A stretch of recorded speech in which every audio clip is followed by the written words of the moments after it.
Donald Trump mengatakan kepada sekutu Eropa di forum Davos bahwa tanpa Amerika Serikat mereka bukan siapa-siapa. Ini bukan lelucon, ini kutipan langsung. Trump mengkritik keras sekutu Amerika Serikat. Trump berteriak kepada pemimpin Eropa agar tidak lupa siapa yang melindungi mereka dari ancaman Rusia dan Tiongkok, serta mengkritik Eropa atas perubahan mereka. Trump mengkritik pemimpin Prancis, Jerman, Inggris, dan lainnya, sehingga pertemuan penting dengan mereka dibatalkan pada saat terakhir. Trump menyebut Kanada dan Israel hanya bisa menjadi negara karena Amerika. Untuk Kanada, ia sampaikan langsung, sedangkan Israel hanya dengan isyarat. Karena itu, rakyat negara-negara tersebut sebaiknya mempertimbangkan ucapan mereka tentang Amerika. Dia menyatakan jika Eropa tak mau memberi Greenland ke Amerika, dia akan mengingat dan membalas dendam. Puncaknya, Trump terang-terangan menyebut Putin dan Zelensky. Kutipannya bodoh. Namun, di sisi lain, masa-masa ketika para pemimpin dunia berhati-hati, Anda tahu, di sekitar Trump yang tahun pertamanya menjabat mencapai puncaknya, sudah berlalu. Krisis Greenland semakin menegaskan kekhawatiran bahwa tatanan lama tak lagi bisa diselamatkan. Dan sekarang Emmanuel Macron dan Friedrich Merz secara langsung mengumumkan berakhirnya tatanan global yang dipimpin oleh Amerika Serikat. Mereka menyimpulkan tekanan terus-menerus dari Presiden Trump menunjukkan kelemahan dasarnya. Katanya, Trump sendiri telah menunjukkan kepada semua orang betapa merusaknya hal itu sebenarnya. Dan sekarang di Eropa mereka berkata, dengar, sudah cukup bersikap lunak terhadap Trump ini, saatnya beralih ke tindakan. Dan sekarang Uni Eropa sedang menyusun paket tarif balasan terhadap Amerika senilai miliaran dolar. Nama saya Alexei Pici. Mari kita bahas topik ini bersama-sama, tapi sebelum kita mulai, saya minta kalian untuk subscribe ke channel ini, beri like, dan tulis komentar apa saja di bawah episode ini. Itu sangat membantu promosi konten di YouTube, saya akan sangat berterima kasih. Selain itu, jangan lupa subscribe ke channel Telegram saya, PC News, linknya ada di deskripsi video ini. Di sana kami mempublikasikan berita-berita terbaru begitu kami menerimanya. Mari kita jelaskan satu persatu. Rabu, saat pidato di Forum Ekonomi Dunia Davos, Swiss, Presiden Trump melontarkan kritik keras. Secara keseluruhan, pernyataan Trump menegaskan betapa tegangnya hubungan antara Amerika Serikat dan Eropa karena dia menargetkan untuk menguasai Greenland. Tahukah Anda, tujuan ini lebih penting dari aliansi lama dan norma internasional.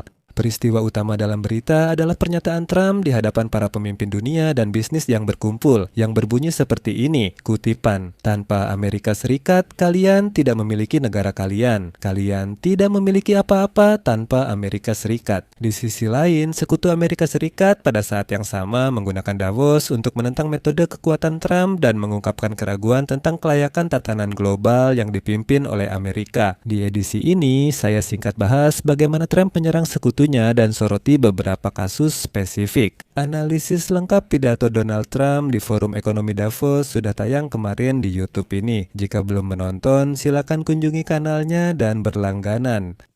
Jadi, negara pertama yang diserang oleh Trump adalah Denmark. Seperti yang diduga, Trump menyebut kekalahan Denmark dalam Perang Dunia Kedua dengan menyatakan bahwa hal itu menunjukkan ketidakmampuan orang Denmark untuk melindungi Greenland dari perebutan musuh oleh lawan-lawan Barat.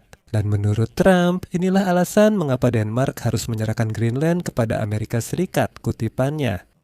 Denmark jatuh di bawah serangan Jerman hanya dalam 6 jam pagi hari dan benar-benar tidak mampu melindungi negara manapun setelah Denmark jatuh. Amerika Serikat meningkatkan upayanya untuk melindungi Greenland dan mencegahnya digunakan oleh Jerman selama perang. Tanpa kami, kalian mungkin sekarang berbicara bahasa Jerman atau sedikit Jepang. Setelah perang, kami mengembalikan Greenland kepada Denmark. Betapa bodohnya kami melakukan itu, tapi kami melakukannya, kami mengembalikan Greenland kepada Denmark. Sekarang, apakah mereka tidak sejahtera dan berterima kasih? Menariknya, selama pidatonya, Trump keliru menyebut Greenland sebagai Islandia, kesalahan yang sering ia lakukan di pidato publik. Namun yang terpenting, Trump menepis kemungkinan penggunaan militer untuk merebut wilayah Denmark.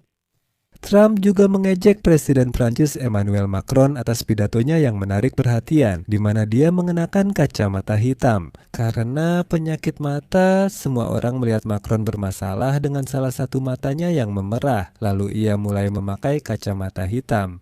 Di sini Trump memilih mengejek. Saat saya menelepon Emmanuel Macron, kemarin saya melihatnya memakai kacamata hitam indah, tapi apa yang sebenarnya terjadi? Trump juga menyebutkan dialognya dengan Presiden Perancis, di mana dia menekan Macron menuntut agar harga obat resep dinaikkan.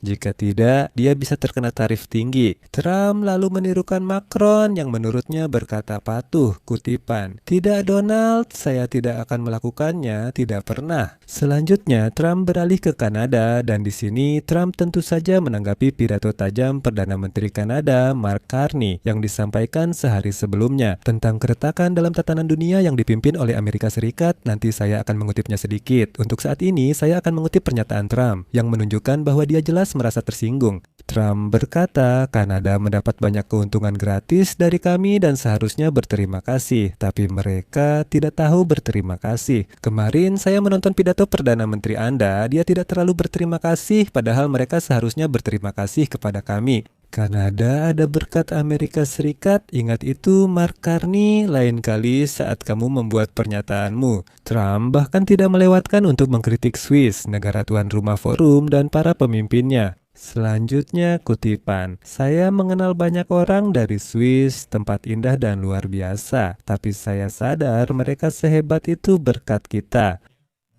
Kitalah yang menjadikan Swiss hebat. Tanpa Amerika Serikat, Swiss bukanlah Swiss." Di sini terjadi insiden dengan Trump. Ia menyebut seorang wanita sebagai Perdana Menteri Swiss, tapi lupa namanya. Kutipannya membuat saya sangat bereaksi negatif saat membahas tarif. Menurut Donald Trump, dia memberlakukan tarif 39% terhadap Swiss setelah seorang wanita Perdana Menteri mengatakan kepadanya bahwa dia tidak puas dengan tarif 30%. Dia di sana mencoba mengejek situasi ini. Tapi masalahnya, di Swiss tidak ada Perdana Menteri, negara itu dipimpin oleh Presiden Guy Parmelin, dan dia jelas bukan perempuan. Masih misteri siapa yang dimaksud Trump, dengan siapa dia bicara, wanita atau Perdana Menteri, hingga setelahnya ia menaikkan tarif lebih tinggi dari rencana.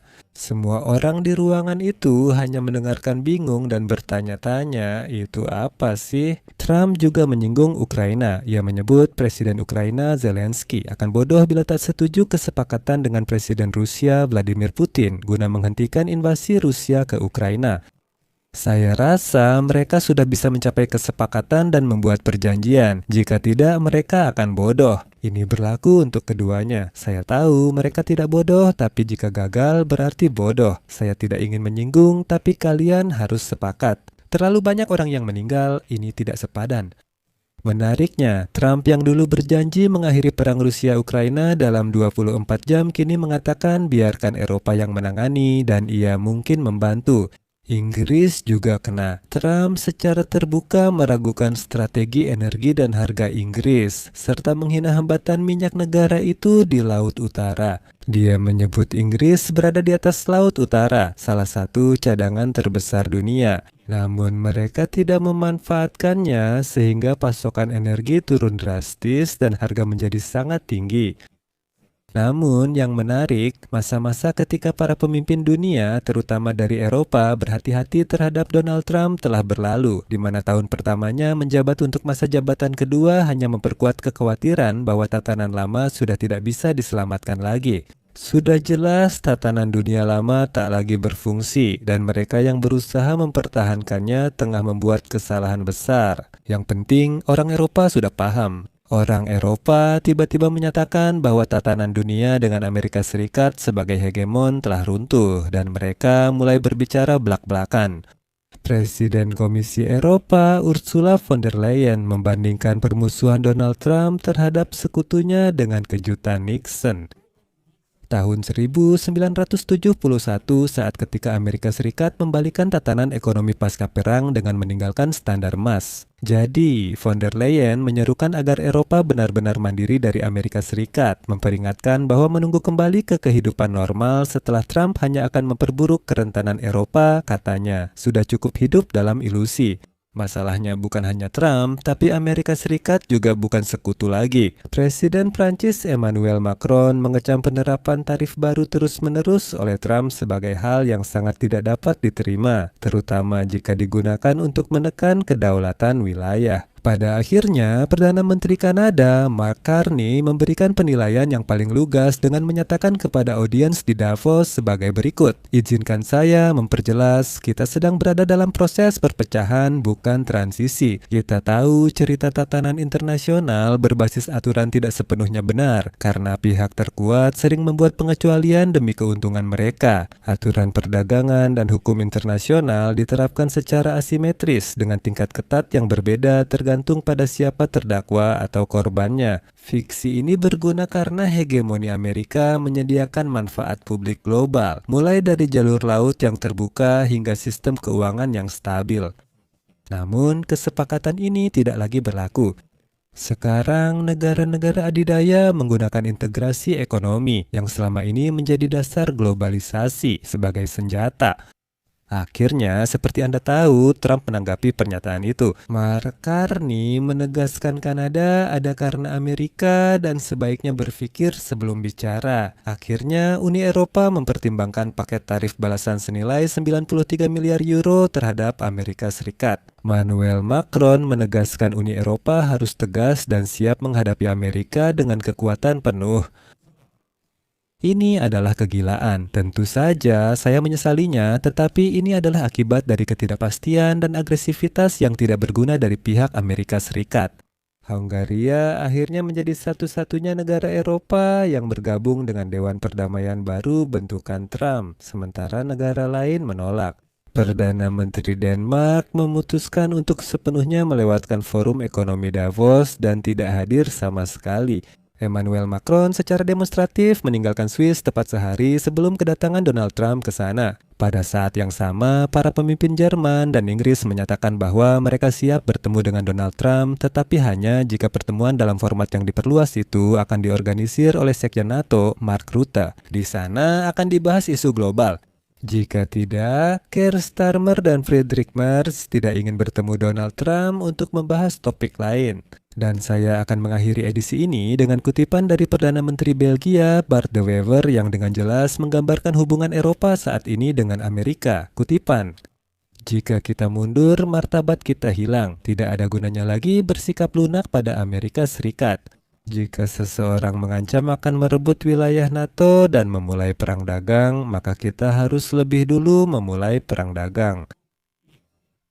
Di sini saya akan mengakhiri dengan tanda titik-titik. Tulis pendapat dan kesimpulan Anda di kolom komentar di bawah episode ini. Jangan lupa subscribe channel ini, tekan lonceng, dan jangan lupa beri like. Jika Anda ingin mendukung kerja kanal YouTube ini, Anda bisa melakukannya dengan donasi apapun atau berlangganan berbayar melalui tautan dan informasi yang ada di deskripsi video ini, serta melalui kode QR yang ada di layar Anda. Saya akan sangat berterima kasih atas dukungan apapun dari Anda. Itu saja untuk sekarang, jaga diri Anda, sampai jumpa.